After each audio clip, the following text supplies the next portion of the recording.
جی السلام علیکم۔ تو فرینڈز، اسی غزل کا علامہ صاحب کی اسی غزل کا جو دوسرا شعر ہے جس کی طرف ہم جا رہے ہیں وہ سنیے ذرا۔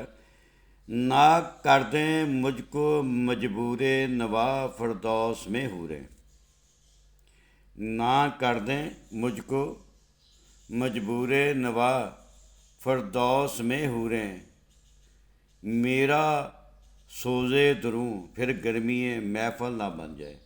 علامہ صاحب کہتے ہیں کہ یا اللہ، کہیں ایسا نہ ہو کہ میں جنت میں جاؤں اور حوروں کو دیکھوں تو ان کو دیکھ کر میں نغمات الاپنے لگوں، یعنی میں شاعری شروع کر دوں تو ہو گیا پھر کیا، میرا سوزے دروں پھر گرمی محفل نہ بن جائے۔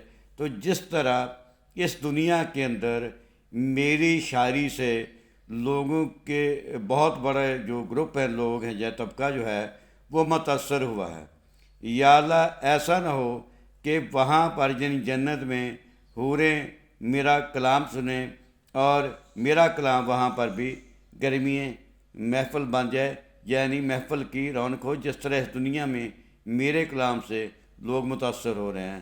تو یا اللہ دیکھ لینا، میں یہ نہیں چاہتا کہ وہاں پر جو ہے میرا سوزے تروں پھر گرمی محفل بن جائے۔ یا اللہ میں نہیں چاہتا کہ میرا جو کلام ہے وہاں پر گرمی محفل بنے۔ Thank you.